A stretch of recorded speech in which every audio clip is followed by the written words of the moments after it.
இன்னும் 10 நிமிஷத்துல அங்க இருப்பேன்டா. ஒரு முறுக்குனா வந்துட போறேன். டேய் நில்றா. வெளியே போறியே, மணி இப்ப லேட்டாச்சு. எப்போ வருவ? ஒரு 10-11 ஆயிடும்பா. சரி சீக்கிரம் வா. நீ வர்ற வரைக்கும் நானும் அம்மா முழிச்சிட்டு தான் இருப்போம். பா ஏன்பா இப்படி பண்றீங்க?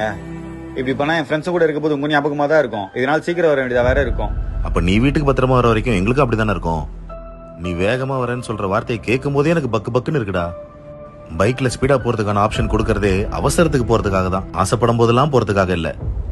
50 கிலோமீட்டர் வேகத்துல போனா 10 கிலோமீட்டர் 30 நிமிஷத்துல போய் சேர்ந்துடலாம். அதே 100 கிலோமீட்டர் வேகத்துல போனா மிஞ்சி போனா 10 நிமிஷம் தான் சேவ் பண்ண முடியும். அதுல என்ன கோட்டையா கட்ட போற?